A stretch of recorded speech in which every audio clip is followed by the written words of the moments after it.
Allow me to introduce boss enemies from the new enemy type in NGS, which are dolls. First is Bujin. They're tiny dolls, but their quick attacks make them very powerful. They have ninja-like movements, and once their health is low, they attack using clones of themselves. Their actions are real tricky and stylish. The transparency of its body looks really cool. It's very agile, too. It's really quick in movement. Next up is Daitil Sword. They're giant-like dolls that showed up at the end of the opening movie. Their big bodies make it easy to spot from afar and provide a new experience in fights. You can knock them down by accumulating damage to their feet, making it easier to aim for the heart, which is their weak point. Their attacks are somewhat easy to dodge due to their slow movements, but careful as they are powerful attacks.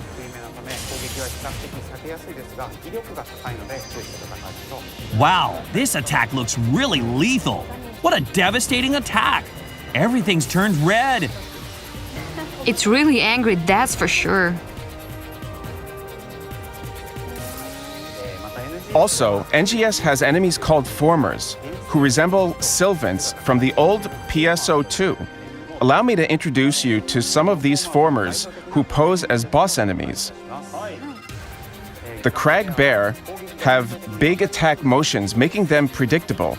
It acts differently to the enemy it's based on from PSO2, and will use attacks such as sending out shockwaves by punching the ground, or anti-air attacks such as jumping and grabbing a hold of players. It's grabbing and throwing down to the ground? You're in serious danger when you get this type of combination attack. That's unbelievable. Ard Bancers and Ard Banshees are known for their quick attacks, although their counterparts from PSO2 also held powerful attack patterns.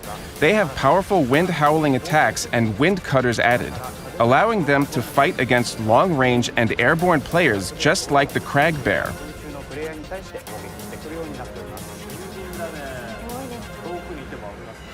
There are also new enemy types other than dolls called alters. Their unsettling eye-themed designs and their increase in strength during the nighttime makes these new enemies unique. Here are some alters that pose as boss enemies. First up is the Chiakurio. They're sea angel-like enemies that float about and mainly enhance other enemies. So, this is the so-called supporting type enemy, right? Like this. That's right, and this is how it does. I see. So this is how it supports and enhances other enemies. Next up is Wowlon. They attack with the sickles in their hands as well as kick attacks that send out waves. It looks like very good at kicking. That's impressive.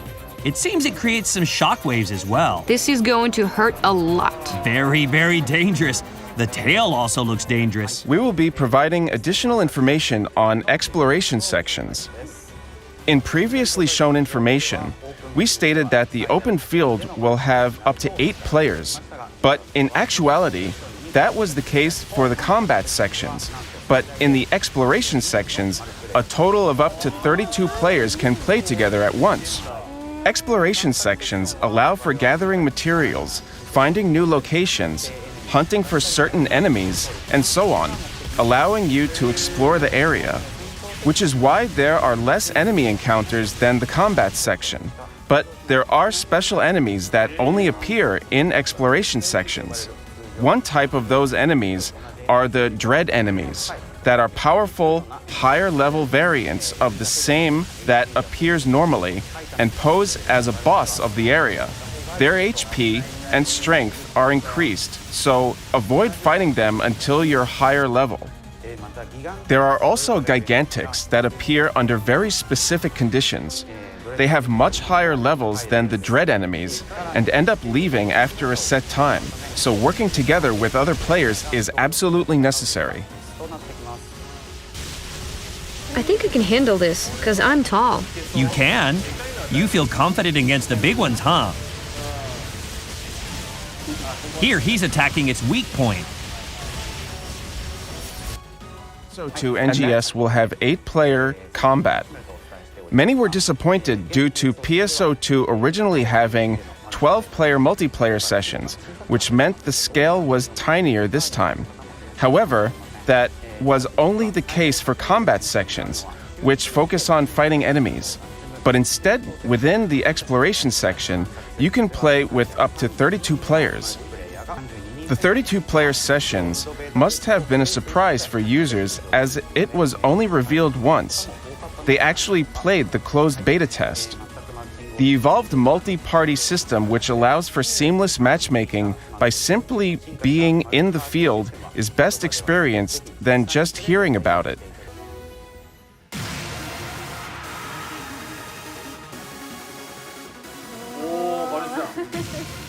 The Hunter weapon.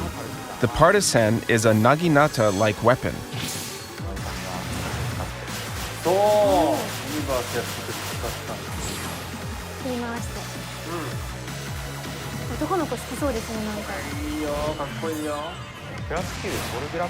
Learning the class skill Volcrafter allows you to hold down the button and unleash spears of photon which accumulate damage. These photon spears explode either by waiting some time or by inflicting a set amount of damage.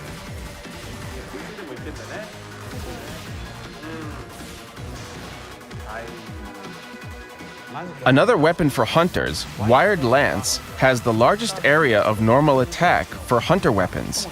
This weapon, like the assault rifle, will inflict more damage by attacking at the correct range, which makes it unique.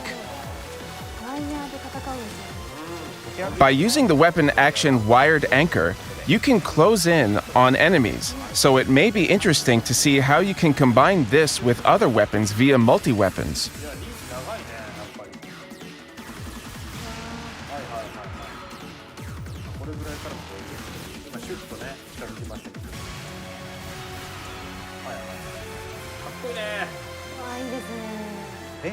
The Ranger weapon, Launchers, take a bit to unleash an attack, but can dish out wide-ranged and powerful explosions, making it a unique weapon.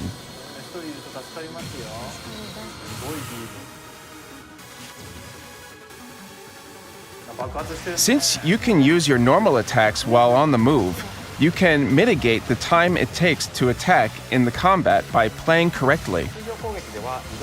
Using the weapon action, Sticky Bomb, will attach a bomb that will detonate in a set amount of time at the enemy. Although the explosion doesn't do much damage, it's useful for restoring PP. Mix them up with photon arts to combat enemies effectively. The fighter weapon, Twin Daggers, are a close-range weapon with high mobility mid-air.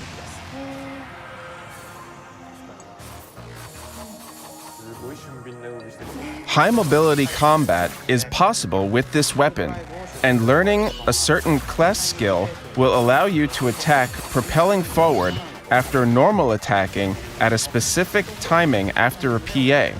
This allows you to readjust positioning during a fight.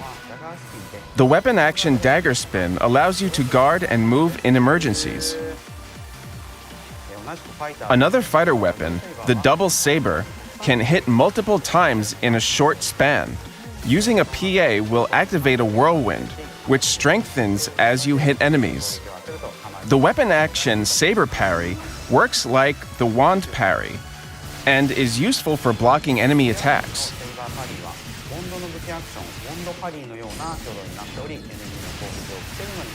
Class skills such as Deadly Archer will allow you to unleash the Deadly Archer attack by holding down the weapon action button once the whirlwind state is at its second strength. The Talis for forces and tectors unleash techniques like the Rod and Wand can, but spreading the Talis to your surrounding will allow you to use a technique with effects differently than usual. The way the Talis works changes depending on the PA, so choosing the right PA for the situation allows for effective combat. Learning the class skill Talis Bloom Revoke and holding down the weapon action allows the Talis to be retrieved quickly. The weapon action of the Talis allows you to place Talises without the use of a PA, and can recover PP without having to perform normal attacks.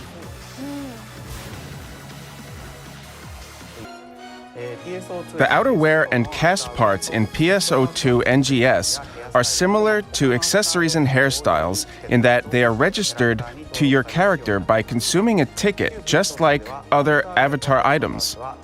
In the old PSO2, outerwear and cast parts were treated as items that took up inventory storage. This will no longer be an issue. Next is how layered wares in PSO2 NGS now have items called set wares. Set wares will be on the same layer as base wear on your character, but cannot be used with outerwear.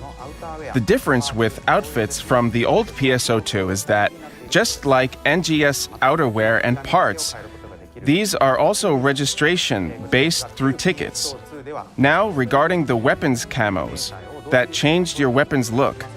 In PSO2, you were unable to equip multiple weapon camos at once, but starting with NGS, you can now equip weapon camos per weapon category. On to the next slide, please. We informed previously that just like old PSO2, you can also set a subclass separate from the main class in PSO2 NGS as well.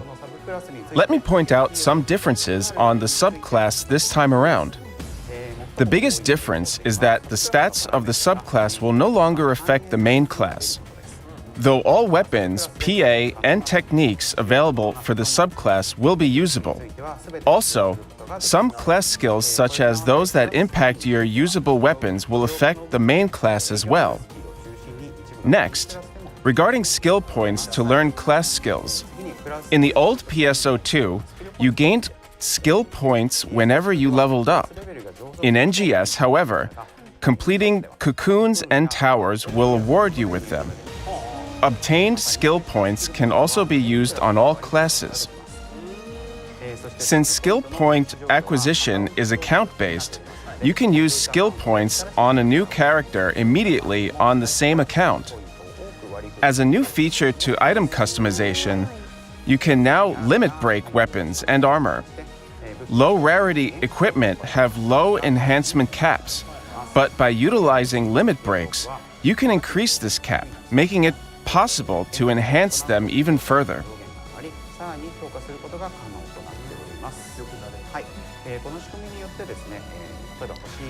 Through this feature, you can upgrade 1-star weapons up to the strength of a 4-star weapon, for example, which means you can keep using the same weapon of your liking, or avoid the issue where you cannot advance any further due to not getting any rare weapons. Lastly, NGS has a status called Battle Power, which displays a strength of the character not apparent through just class levels. This takes into account player HP, attack, defense, skill points used, and augments and potentials on your weapons and armor equipped. Certain urgent quests may also require a certain amount of battle power. That's it on the rundown of information which was introduced in the first closed beta test in Japan. Here are details on the second closed beta test. The test will be conducted from Friday, March 19th to Sunday, March 21st for 3 days, and users can play continuously from Saturday on to Sunday. We will have an even larger number of players join the second time and will test the overall game system and high-priority bugs discovered in the first test. Now, here are details regarding the revisions to guidelines on use of copyrighted content in streams and videos.